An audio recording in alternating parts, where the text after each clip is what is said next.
Halo teman-teman, pada kesempatan kali ini kita akan mempelajari secara lengkap tentang sistem pencernaan manusia, yaitu sistem yang berfungsi untuk mengolah makanan yang kita konsumsi menjadi energi dan zat-zat penting yang dibutuhkan oleh tubuh.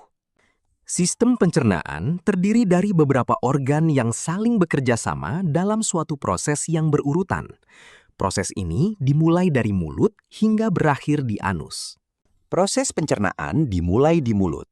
Mulut merupakan pintu masuk makanan ke dalam tubuh.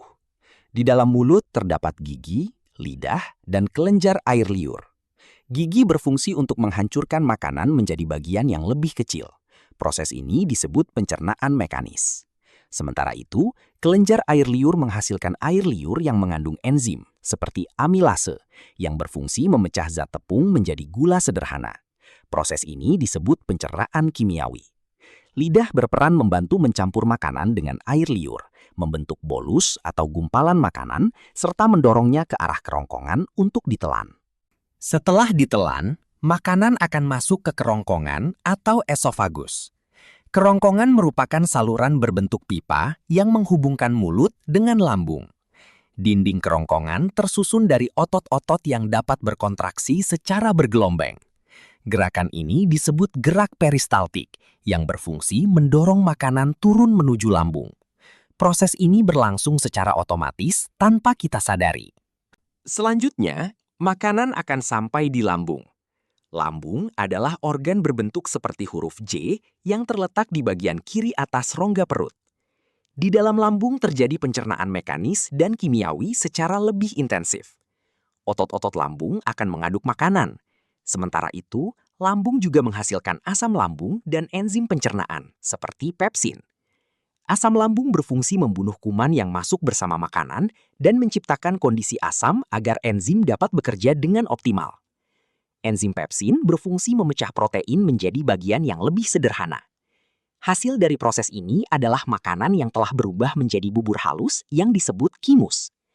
Makanan biasanya berada di lambung selama kurang lebih 2 hingga 4 jam sebelum diteruskan ke usus halus. Setelah dari lambung, chymus masuk ke usus halus, yaitu organ pencernaan terpanjang yang memiliki panjang sekitar 6 meter. Usus halus terdiri dari 3 bagian utama, yaitu duodenum, jejunum, dan ileum. Di bagian awal usus halus, yaitu duodenum, chymus akan bercampur dengan enzim-enzim yang dihasilkan oleh pankreas, serta cairan empedu yang diproduksi oleh hati dan disimpan di kantung empedu.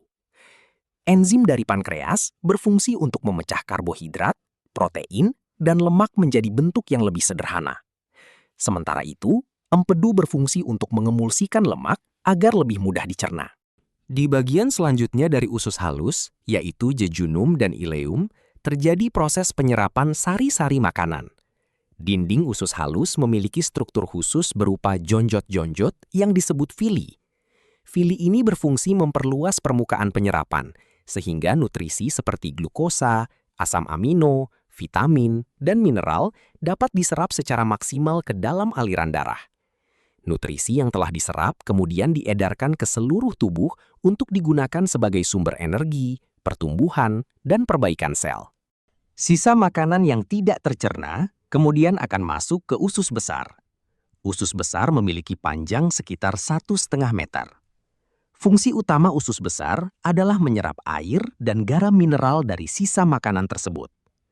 Selain itu, di dalam usus besar terdapat berbagai jenis bakteri baik yang membantu proses pembusukan sisa makanan, serta menghasilkan beberapa vitamin yang bermanfaat bagi tubuh.